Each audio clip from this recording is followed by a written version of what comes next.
Hi, I'm Craig Ford from Bugs and Sparks, and today's topic is price wars.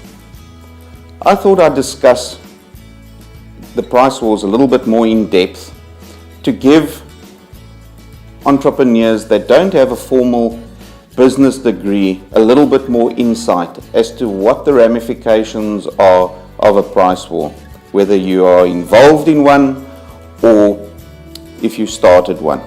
Hopefully there are some ways that we can highlight that will make your life in a price war a little bit easier. So let's look at the definition of a price war. A price war is where competitors start cutting their prices to increase their market share. So in a nutshell, a price war can be categorized as a commercial competitive cutting off prices from competitors on a regular basis. Now, we'll see one round of price wars coming through to increase the market share, only for another competitor to cut their price, which will then start a second round of price wars.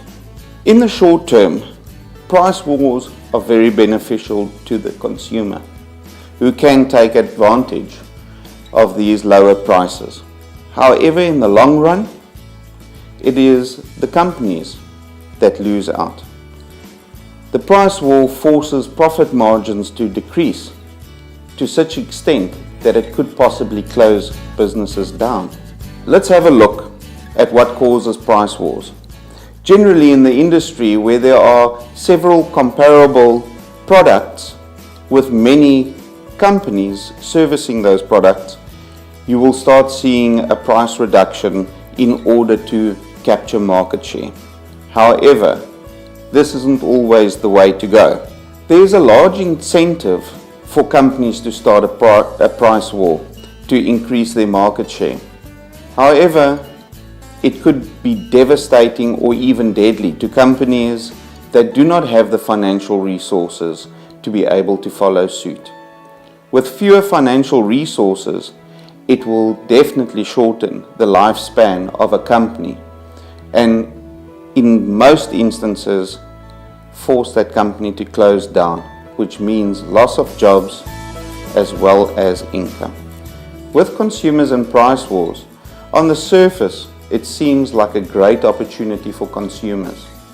However, what they haven't kept in mind is, with larger companies, deeper pockets and many more resources can force the smaller business to close down, which then gives them the monopoly.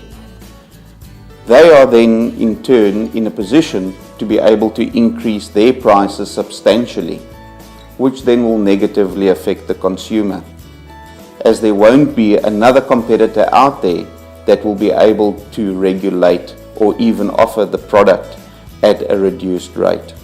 So in the short term, price wars are great for consumers. However, potentially in the long term, it could have a negative effect.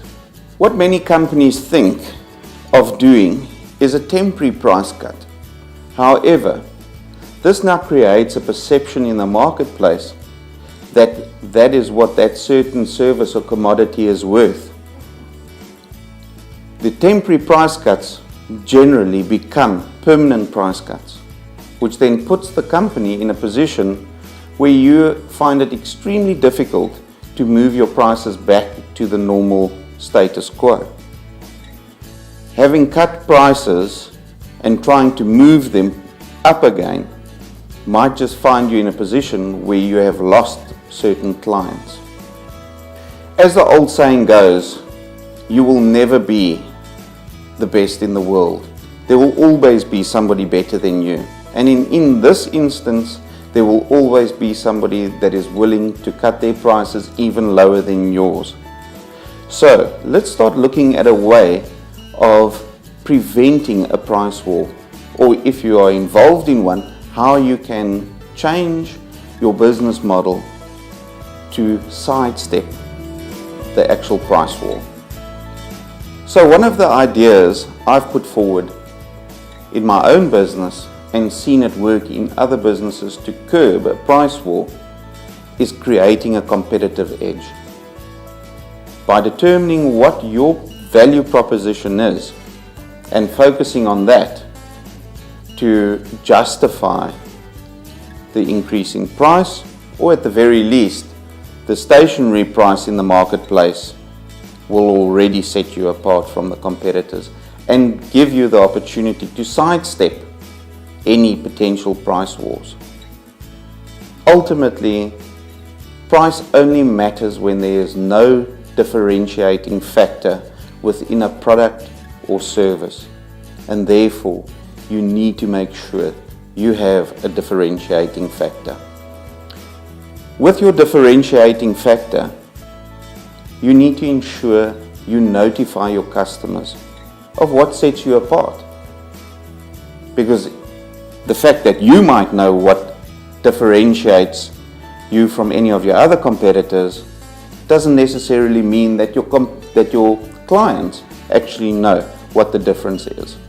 With your clients knowing what your competitive edge is, they will be more comfortable with paying a slightly higher price than what your competitors are charging. And a perfect and prime example is an Apple iPhone. They make 60% markup on each and every phone they sell worldwide. So don't try and compete on price. Rather put a value proposition together which will help you retain clients indefinitely. A price war is a loser's game, and at the end of the day, the smaller business is going to lose.